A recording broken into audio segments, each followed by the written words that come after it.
श्री राम समर्थ। जनवरी 9। नाम और विकल्प। हम लोग प्रायः ऐसी शिकायत करते हैं कि नामस्मरण प्रारंभ करते ही अनेक विकल्प निर्माण होते हैं और नामस्मरण के प्रति हमारी निष्ठा कम होती है। क्या इसके लिए कोई उपाय है?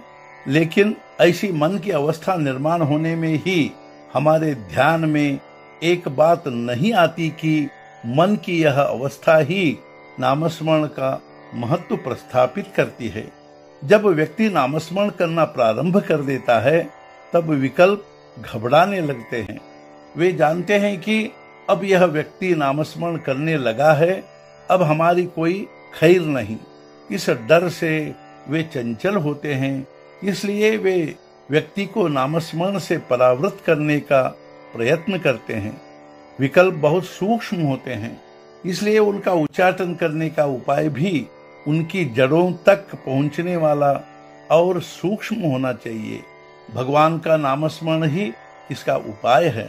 कोई सांप बांबी में घुस गया हो तो उसको बाहर निकालने के लिए ऐसा उपाय ढूंढ निकालना चाहिए जो उसे वहां ठहरने के लिए मुश्किल कर दे। बाहर से शोरगुल करने से कोई परिणाम नहीं निकलता। बांबी में धुआं या गर्म पानी छोड़ने पर वह बाहर आता है। ठीक इसी तरह नामस्मरण करने पर यदि विकल्प निर्माण होते हैं तो मानना चाहिए कि नामस्मरण की आँच विकल्पों के जड़ों तक पहुंच गई है। अतः नामस्मरण करने पर विकल्प निर्माण होने लगे तो घबराने के बजाय उसे सुलक्षण मानना चाहिए और समझना चाहिए कि हमें विकल्पों के विनाश की चाबी मिल गई है और उसी भावना से अधिकाधिक नाम जपना चाहिए। विकल्पों को हटाने का यही एक उपाय है। नामस्मरण के बारे में प्रारंभिक अवस्था में सभी शक्की होते हैं, लेकिन निरंतर नाम जपने से ही विकल्प कम होते रहते हैं। अभ्यास से ही ध्येय पूर्ति होती है। आजकल सच्ची भक्ति नहीं है, इसलिए भगवान का स्मरण नहीं होता। भगवान के स्मरण का अभ्यास किए बिना सच्ची भक्ति नहीं होगी।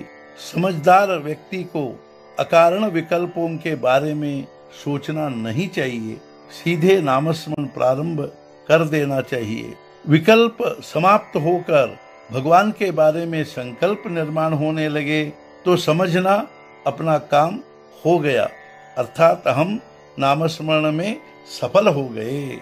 हम रास्ते से चलते हैं तो कभी कभी अवांछनीय लोग मिलते ही हैं, किंतु हमें चलना रोकना नहीं चाहिए। उसी तरह विकल्प आने पर हमें नामस्मरण छोड़ना नहीं चाहिए। लेकिन मजेदार बात यह है कि बुरा व्यक्ति जब मिलता है और हम उसकी ओर ध्यान देना नहीं चाहते, तब भी वह जानबूझकर खांसता है और हमारा ध्यान आकर्षित करता है। ऐसे समय पर हम उसकी ओर देखकर भी ध्यान नहीं देते। इसी तरह विकल्पों के कारण हमारा ध्यान उनकी ओर आकृष्ट होने पर भी हमें नामस्मरण का त्याग नहीं करना चाहिए। शंका निर्माण होने पर भी नामस्मरण में खंड नहीं होना चाहिए। नामस्मरण ही शंकाएं मिटाएगा और धीरे धीरे विकल्पों को भी रोकेगा। आज का मुख्य विचार, जो बहुत कुछ किया होता है वह भी शंका के कारण विफल हो जाता है।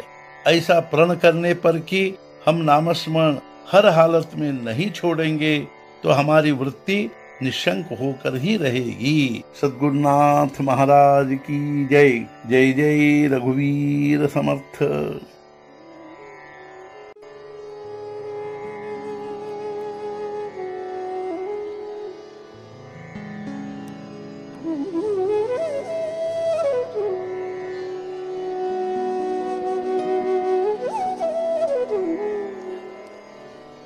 Mm-hmm.